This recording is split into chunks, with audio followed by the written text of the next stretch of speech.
It's Jillian with JillyJuice.com. And yeah, some more revelations. Actually, it's interesting with the holidays and the gifts and everything. I love gifts. As far as giving people gifts of whatever strength and whatever things that you believe in or what you want to see and live and have the person you're giving a gift to live into. And I think that's awesome. And it's a double-edged sword depending on what kind of holiday it is. And so here's the thing. Um, Titles and what's in a name. Okay, so we didn't even realize that with titles, there is an actual implication. There is a description like of like some kind of contrived reality, an implication, a contrived reality, a projection. And so like Mother's Day and Father's Day and birthdays, which great, we love giving gifts. Gifts are great.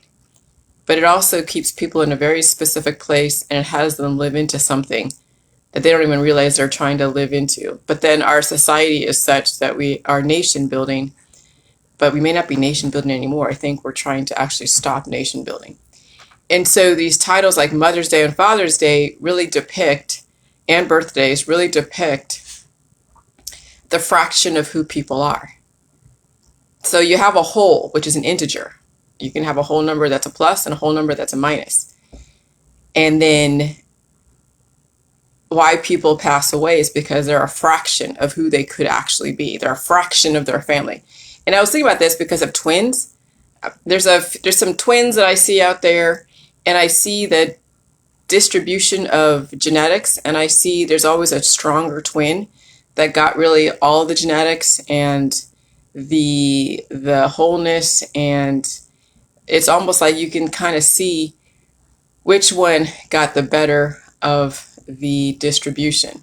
Some may seem like they look like they're almost equally distributed, but over time you'll see one is going to be actually degrading and decaying faster than the other one. Okay, now I'm not saying this is 100% across the board. There may be twins that live exactly the same and they look exactly the same throughout their whole life and they both die on the same day or something. I I don't know enough twins to see that, but when you look at the bigger picture of families and you look at the kids and you see the kids are a fraction of the parents and the parents are a fraction of their parents, it's almost like every genetic line is like a fraction of each other, of which then, yes, you see why some genetic lines don't last as long as other genetic lines because their genetic line was weaker than the other ones because they were like a fraction of a fraction of a fraction. And then you see then the unbalanced energy.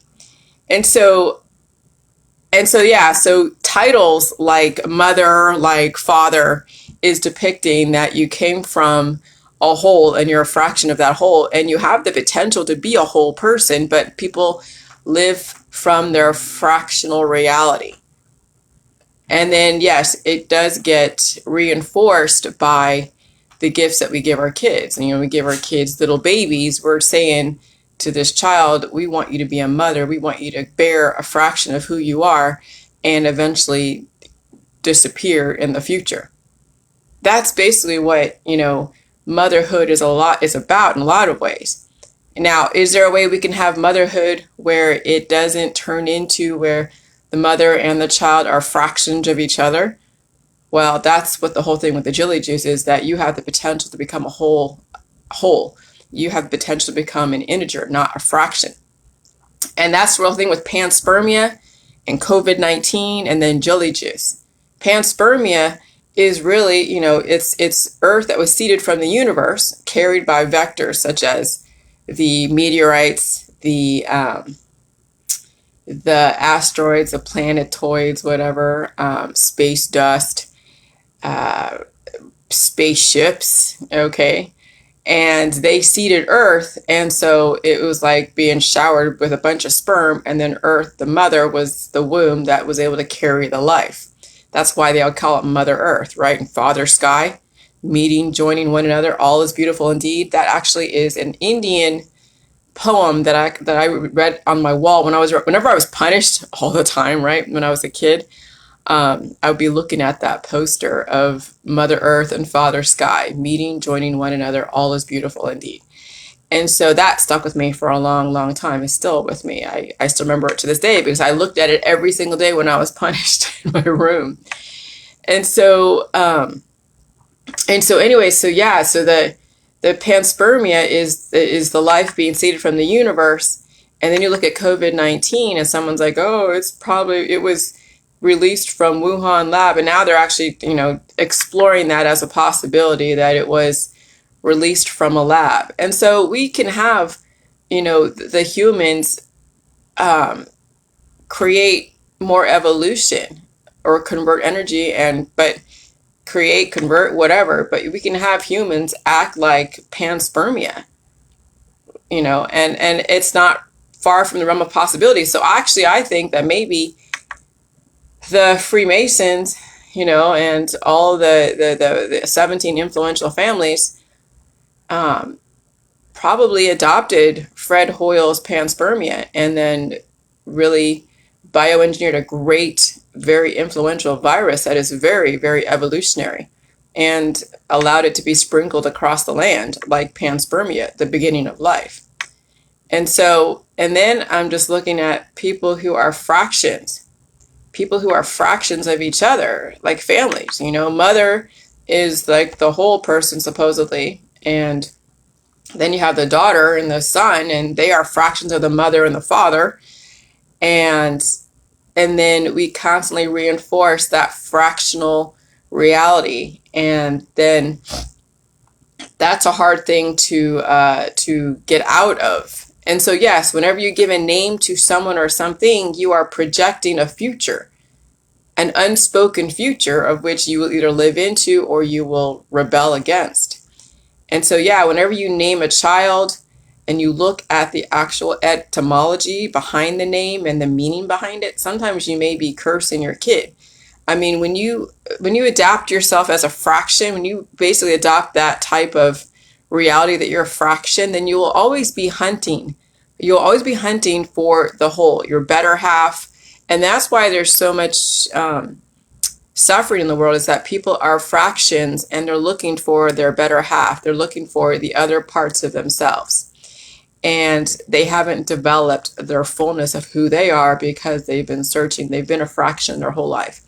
And so that's how I do characterize the world and our reality and families, is that you are a fraction of the whole.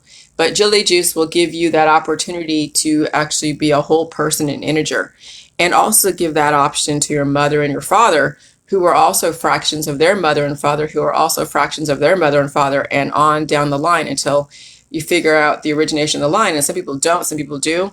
I don't even know my own history, so all I'm doing is just finding out my genetic line.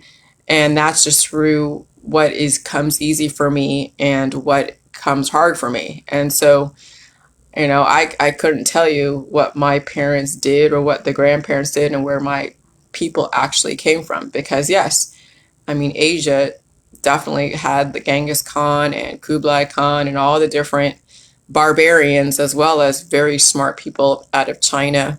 And yes, they spread their seed across the land.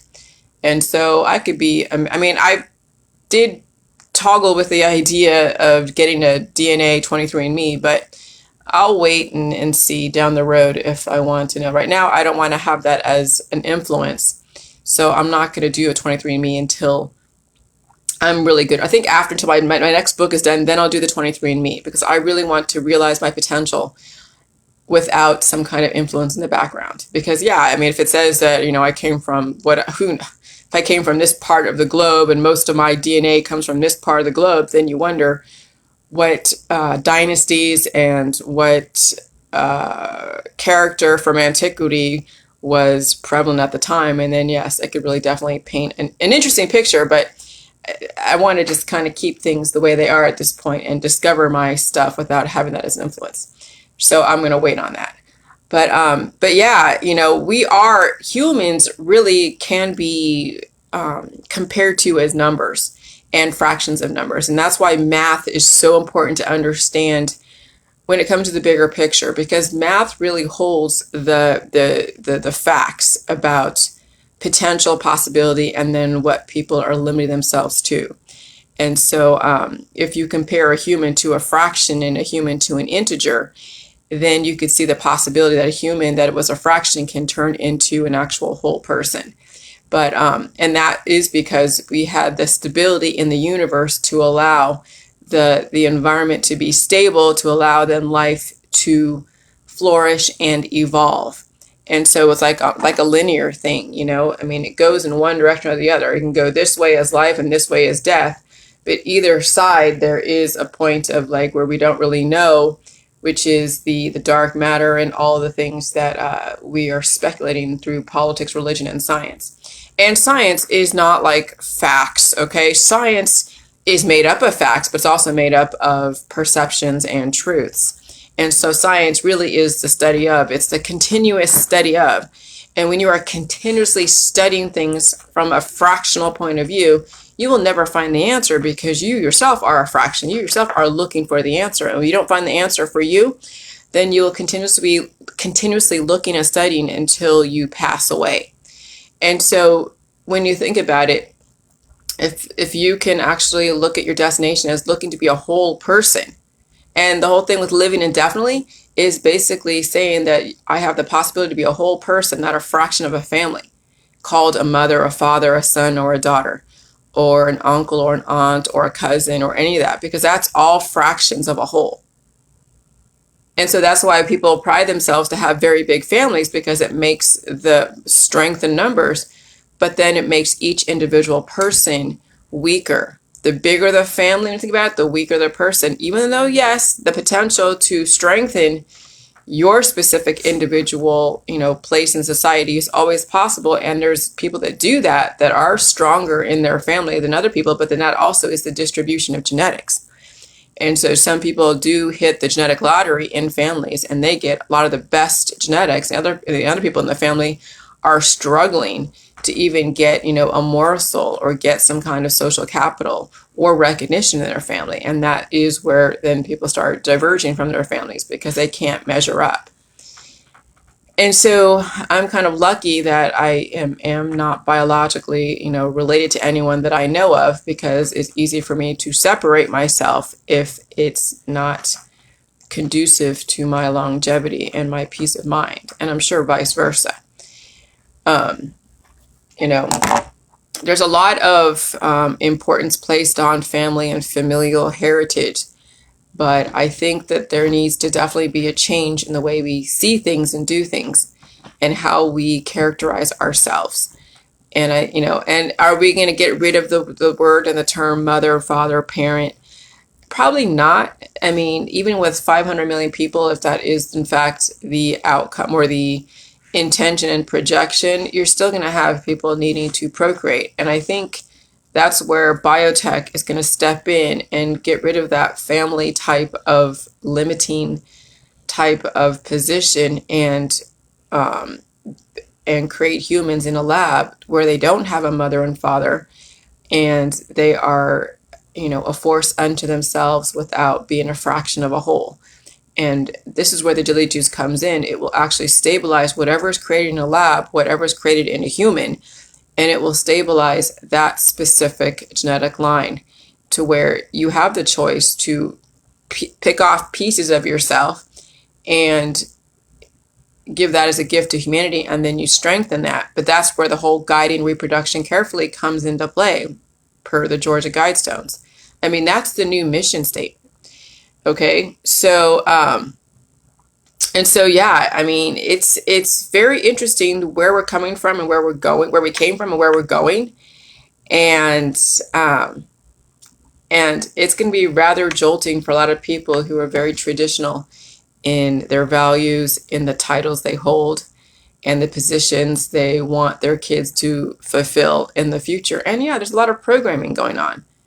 Okay. I mean, I don't want to knock anyone's, gifts out there, but I mean, I have to really call a spade a spade. When you give, you know, a gift like a baby doll to a kid, you're actually then, projected on that child that that kid needs to be a mother at some point, and that, is her future going to be one of innovation, or is her future going to be one of regurgitation and one of procreation, and that's it. Can girls and women and men be something other than a mother and a father? Could they be some kind of innovator, some kind of independent force without having to be tied to a type of family tradition? And that's going to be hard to penetrate when, yeah, there are a lot of families that will want somebody to carry on the name. And so they will definitely project that. But when someone says it's all about science, science, the study of, it's not any resolution. People say, oh yeah, science is not settled. Science won't be settled until you figure out what you're settling for. Okay? If someone settles to be on a continuous mission, they will continuously be a fraction, and they will bear fractions until the end of time, until they cannot bear any more fractions anymore. And so at some point, the science must be settled when you want to now make your destination to be an integer, a whole person. Well, how do you become a whole person? Well, you have to actually work on yourself. You can't become a whole person by putting your power and all of your beliefs into somebody else. Okay? And so, it's impossible to bear an integer. You can only bear a fraction who has the potential to be an integer. Can an integer bear another integer? At some point, they'll grow into that.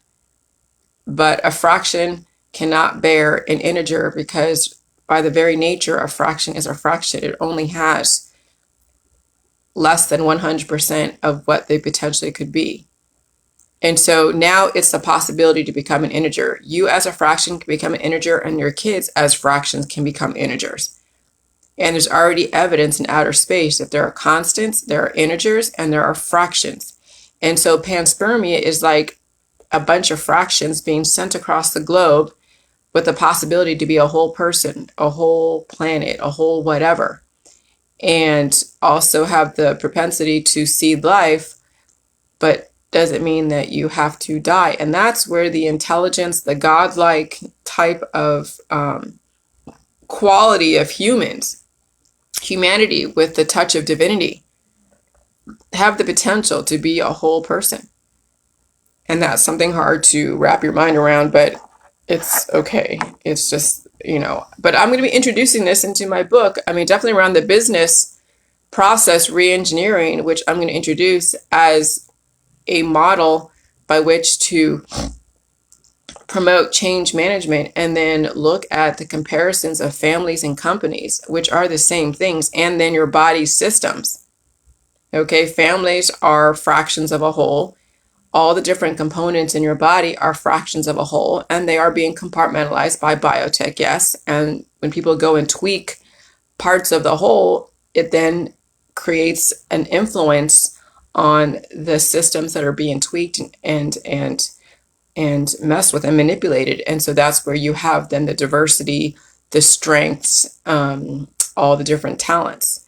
And so the same thing in a family, when you tweak and manipulate one or two or three people in the family, they will rise above and potentially go beyond other family members, because they were given that latitude, they were given that influence, that manipulation, that the other family members didn't get. And so that's why our system and the government does promote families, because they want to get, some of the best genetics out of each family and promote them to the highest level to get out their innovation, to exploit their gifts and their resources.